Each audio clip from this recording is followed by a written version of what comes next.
যেখানে 90% মুসলমান বাস করবে, আরে 50% বেশি যদি মুসলমান বাস করে। যদি গণতান্ত্রিক পদ্ধতিতে দেখেন, এই অনিসলামিক পদ্ধতিতে দেখেন, গণতান্ত্রিক পদ্ধতিতে দেখেন, তারপরে তো আমরা 60% আমাদের সমাজে কেন বেশ্যাখানা থাকবে? বেশ্যাখানার লাইসেন্স দেওয়া মানে কি হালাল করে নেওয়া। তারা মুসলিম নয়, নেতারা মুসলিম, যারা লাইসেন্সে সই করছে, যারা এসব পারমিশন দিচ্ছে, তারা সব মুসলিম, নেতৃত্ব মুসলিমদের, প্রশাসন মুসলিমদের হাত। তারপরে আরো শোনেন, আজকে সারা বিশ্বে ইহুদি খ্রিস্টানরা যা বলছে, আল্লাহর শত্রুরা যা বলছে, মুসলিমরা তাই বলছে। ইহুদি খ্রিস্টানরা কি শিখিয়েছে? শিখিয়েছে যে ধর্ষণ, ধর্ষণটা অপরাধ। ধর্ষণ বুঝেন তো? ধর্ষণ মানে জেনা বিল জবর, মানে জবরদস্তি জেনা করা। কেউ যদি জবরদস্তি বাইক করে রাস্তাতে টেনে উঠিয়ে নিল ঘরে, ইত্যাদি ইত্যাদি, জবরদস্তি যদি করে, রাজি নেই, আর যদি জবরদস্তি করে, এটি হচ্ছে অপরাধ ইহুদি নাসারাদের কাছে। এর জন্য শাস্তি রয়েছে। মুসলিম দেশ একবার হুবহু এরকমই বলছে, ইল্লা মান রাহিমাল্লাহ। অল্প কিছু দেশ পাবেন যে দেশে আলহামদুলিল্লাহ বসে আছি, এই দেশটা আলহামদুলিল্লাহ পাক আছে, যে এখানে অন্তত আকীদা পরিষ্কার আছে যে জেনা জবরদস্তি করা হোক তবুও হারাম, আর জেনাতে যদি সম্মতি থাকে, যুবক যুবতীর সম্মতি থাকে, তবুও হারাম। কিন্তু বাকি মুসলিম দেশে আল্লাহ রহম করে, আল্লাহ এদের গুনাহ খাতা মাফ করে এবং হিদায়াত করে আল্লাহ পাক রব্বুল আলামিন। তারা বলছে যে ধর্ষণটা হচ্ছে পাপ, অপরাধ। ধর্ষণের কেস যদি কোর্টে নিয়ে যান তাহলে শাস্তি হবে, কিন্তু ধর্ষণ না করে যদি দুইজনের রাজি, আর পার্ক আছে, বিচ আছে, গার্ডেন আছে, সেসব গার্ডেনে যদি জেনা কুকাজ করে, বলছে কোনো অসুবিধা নেই। মেয়ে সাবালিকা হইতে হবে, আবার ছোট হইলে হবে না বলছে। তা হ্যাঁ, বয়স নাকি তাদের কাছে জানি না কত, 22 বছর। হ্যাঁ ইঞ্জিনিয়ার সাহেব, 22 বছর বয়স হলে অসুবিধা নেই। 22 বছর বয়স হয়ে গেছে, অসুবিধা নেই। বাবার অনুমতির দরকার নেই, মায়ের অনুমতির কোনো প্রয়োজন নেই, আর আল্লাহর অনুমতির কোনো প্রয়োজন নেই। রাজি আছে, মিয়া বিবি রাজি। মিয়া বিবি বিবাহ করে নয়, হ্যাঁ, লুচ্চারা সব রাজি। ক্যা করেগা কাজী? তাহলে হালাল করলো নাকি? নবী সাল্লাল্লাহু আলাইহি সাল্লামের ভবিষ্যৎবাণী যে আমার উম্মতের কিছু লোকেরা হবে যারা জেনাকে হালাল করে নিবে, বলবে দুইজনে যখন রাজি তো অসুবিধা আবার কি? এমনও কিছু ফাসেক যুবকরা রয়েছে, বলছে, একদিন জিজ্ঞেস করছে আমাকে যে আচ্ছা কোন মেয়ে আমাকে খুব ভালোবাসে, আর বলছে আমার মনের আশা পূরণ করতে হবে, যদি আমি এই মনের আশা না পূরণ করি তাহলে তার মনে যদি কষ্ট হয়ে যায়, আউযু বিল্লাহ। এই মুসলিম দেশের অবস্থা, মুসলিম যুবকের অবস্থা, তাহলে তারা কি হালাল মনে করলো না? এতটুকু ইসলামের জ্ঞান নেই যে আল্লাহ পাক বলছেন ওয়ালা তাকরাবুজ জিনা, জেনার কাছেই যেও না। আল্লাহ কি জবরদস্তির কথা বলেছেন? জেনার কাছেই যেও না, দেখিও না কোন যুবতীর দিকে, নির্জনতা অবলম্বন করিও না, একসাথে পড়াশোনা করিও না, যুবক যুবতী সবগুলি জেনার কাছে যাওয়া। একা মহিলা তুমি সফর করিও না, এগুলো জেনার কাছে যাওয়া, তোমাকে রাস্তায় কেউ ধরে নিতে পারে। জেনাকে হালাল বানিয়ে নেবে নবী সাল্লাল্লাহু আলাইহি ওয়াসাল্লাম ভবিষ্যৎবাণী। আর কি হালাল বানিয়ে নেবে? আল হারিরা, রেশমকে, সিল্ক, রেশমকে হালাল করে নেবে। পুরুষরা রেশমের পাঞ্জাবি পরছে, রেশমের জামা। ওয়াল খামরা, মদকে হালাল করে। আজকাল মদের বহু ভালো ভালো নাম দিয়েছে, যে হালাল করে দিয়েছে, মদকে হালাল করে নিয়েছে। আজকাল মদ এমন ব্যাপক আকার ধারণ হয়েছে মুসলিম সমাজে যে আল্লাহ ভালো জানে কি অবস্থা। আল মাযেফ, এবং গান বাজনা। মাযেফের তাফসীর হচ্ছে গান এবং বাজনা। গান বাজনাকে তারা হালাল মনে করবে। নবী সাল্লাল্লাহু আলাইহি ওয়াসাল্লাম বলছেন হালাল মনে করবে, তার মানে আসলে কি গান বাজনা? তাহলে এই কথাটি বলতে চেয়েছিলাম যে বুখারী শরীফের হাদিসে বলা হলো যে তারা গান বাজনাকে হালাল মনে করবে, তাহলে আসলে ইসলামে গান বাজনা কি? হারাম। সেজন্য আল্লাহ নবী বলেছেন যে কিয়ামতের কাছাকাছি তারা এগুলিকে হালাল মনে করতে লাগবে। হারাম জিনিসকে, হারাম বিষয়কে তারা হালাল মনে করতে লাগবে। আল্লাহ পাক রব্বুল আলামিন কি করবেন? তাদেরকে ধ্বংস করে দেবেন। সংক্ষেপ করে দিচ্ছি, বলছেন যে আল্লাহ পাক রব্বুল ইয়ামসাহু আখারিনা কিরাদাতাও ওয়া খানাজিরা ইলা ইয়াউমিল কিয়ামা। আল্লাহ পাক রাতারাতি ওদের উপর আল্লাহর গজব আসবে, হালাক করে দেবেন। যারা জেনাকে হালাল মনে করে নিচ্ছে, বেশ্যাখানা লাইসেন্স দিচ্ছে, আল্লাহর গজব যখন আসবে, জলোচ্ছ্বাস আসবে, ঘূর্ণিঝড় আসবে, ভূমিকম্প আসবে, এই বিভিন্ন রকম আযাব দিয়ে, অথবা শত্রুরা চেপে আসবে, দেশ দখল করে নেবে, আল্লাহর আযাব এইভাবে আসবে। আর যা বাকি যেগুলি বাঁচবে, যেগুলি হালাক হইল না, আল্লাহর গজবে হালাক হইল না, অনেকে বেঁচে গেল, হয়তো তুফান হলে বেঁচে গেল, ঘূর্ণিঝড় হলে বেঁচে গেল, ভূমিকম্প হলে বেঁচে গেল, তাদেরকে আল্লাহ ধ্বংস করবেন কি বলে?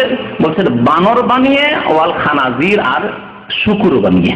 শুকর বানর বানিয়ে দিয়ে আল্লাহ পাক ধ্বংস করে দেবেন কিয়ামত পর্যন্ত। তো এইরকম আযাবগুলি মুসলিম জাতির এক শ্রেণীর লোকদের উপর আসবে, যারা জেনাকে হালাল মনে করবে, যারা গান বাজনাকে হালাল মনে করবে, যারা মদকে হালাল মনে করবে, যারা রেশমকে হালাল মনে করবে। আল্লাহ যেন আমাদেরকে হিদায়াত দান করেন, আল্লাহ আমাদেরকে নেক আমলের যেন তৌফিক দান করেন, আল্লাহ আমাদের সংশোধন করার যেন তৌফিক দান করেন, আমাদের নিজেদের সংশোধনের তৌফিক দান করেন, পরিবারের সংশোধনের তৌফিক দান করেন, ছেলে মেয়েদের সংশোধন করার তৌফিক দান করেন, সমাজের মুসলিম সমাজের সংশোধনের যেন তৌফিক দান করেন, সারা বিশ্বের অমুসলিমদেরকে সহিহ ইসলামের দাওয়াত দেওয়ার আহ্বান করার জন্য ইসলামের দিকে তৌফিক দান করেন। আল্লাহ পাক রব্বুল আলামিন আমাদেরকে মুসলিম সমাজ গড়ে তোলার তৌফিক যেন দান করেন। আল্লাহ পাক আমাদেরকে ইসলামিক রাষ্ট্র গড়ে তোলার জন্য তৌফিক দান করেন। আমাদের নেতাদেরকে আল্লাহ যেন হিদায়াত দান করেন, তাদের দ্বারা দ্বীনকে যেন পুরোপুরি প্রতিষ্ঠা দান করেন। আল্লাহ পাক রব্বুল আলামিন আমাদের গুনাহ খাতা অতীতের যেন মাফ করেন, আমাদের তওবা যেন কবুল করেন। আল্লাহ পাক গানের মতো হারাম কাজ থেকে, বাজনার মতো হারাম কাজ থেকে আল্লাহ যেন আমাদেরকে বাঁচিয়ে রাখেন। আল্লাহ পাক রব্বুল আলামিন আমাদের যেন ভবিষ্যৎ উজ্জ্বল করেন। আল্লাহ পাক রব্বুল আমাদের বালা মুসিবত যেন দূর রাখেন। আমাদের যেসব ভাইরা অসুস্থ রয়েছেন তাদের সুস্থতা দান করেন। যেসব মুসলিম নরনারী ইন্তেকাল করেছেন আল্লাহ যেন তাদের গুনাহ খাতা মাফ করে দেন, তাদেরকে জান্নাতুল ফিরদাউস দান করেন। যেসব ভাইদের আত্মীয় স্বজন মারা গেছে আল্লাহ পাক তাদের গুনাহ খাতা যেন মাফ করে দেন। আমিন। সাল্লাল্লাহু আলা নবিয়িনা মুহাম্মদ ওয়া আলা আলিহি ওয়া সাহবিহি আজমাইন।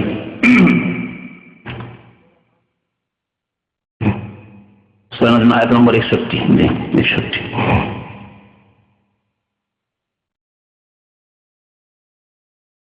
একটি প্রশ্ন রয়েছে, তার মধ্যে একটি প্রশ্ন হচ্ছে, আমার বড় বোন আমার মায়ের মৃত্যু বার্ষিকী পালন করা হারাম। এটি হচ্ছে ইহুদি খ্রিস্টানদের ধর্ম, তাদের তৈরি করা ধর্ম। তাদের ধর্ম মানে তাদের আল্লাহ নাজিল করেন এইসব ধর্ম। মৃত্যু বার্ষিকী নেই, নবী সাল্লাল্লাহু আলাইহি ওয়াসাল্লামের যেখানে নেই তা আপনার মায়ের আপনার বাবার কোথা থেকে আছে? এগুলি ইহুদি নাসারাদের বিদআত, মুসলিম সমাজে এসেছে। মৃত্যু বার্ষিকী যখন পালন করা নেই তাহলে মৃত্যু বার্ষিকীতে কোনো কাজ করাও নেই। মৃত্যু বার্ষিকী আসলে চলে গেল, জন্মবার্ষিকী আসলে চলে গেল, বিবাহ দিবস আসলে চলে গেল, ছেলে মেয়ের জন্ম দিবস আসলে চলে গেল। না শোক পালন করা আছে, না দুঃখ পালন করা আছে, না সুখ পালন করা আছে, ওইসব নেই কিছু। বিজয় দিবস পালন করা নেই, মক্কা বিজয়ের পরে নবী বিজয় দিবস পালন করেছেন দেখি? কোনো দিবস পালন করা আসলে নেই, কোনো দিবস পালন করা ইসলামে নেই। কি করবেন তাতে? মৃত্যু বার্ষিকীর বলছে কাঙ্গাল ভোজ। কাঙ্গাল ভোজ দেখছেন, শব্দটি কিন্তু হিন্দু শব্দ এসেছে, তাহলে হিন্দু ধর্ম থেকে স্পষ্ট। কাঙ্গাল ভোজ করবেন বলে স্থির করেছেন। এতে তিনি নিজে একা 20,000 টাকা খরচ করবেন, শয়তানের পথে খরচ করবেন, আর কাল কিয়ামতে এই নিয়ামতের জবাব দিতে হবে, আর আল্লাহ পাকের আসামি হয়ে সেখানে জাহান্নামে যেতে হবে। আল্লাহ যেন হিদায়াত দান করেন আপনার বোনকে, আপনাকে, সবাইকে।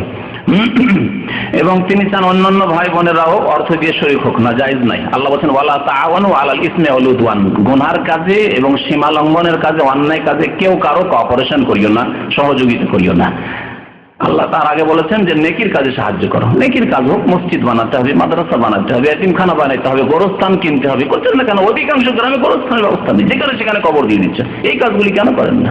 নেকির কাজে সাহায্য সহযোগিতা করেন। তারপরে বলছেন যে আমি কি অর্থ দিয়ে বোনের সাথে শরীক হতে পারবো? না, পারবেন না, হারাম। জি।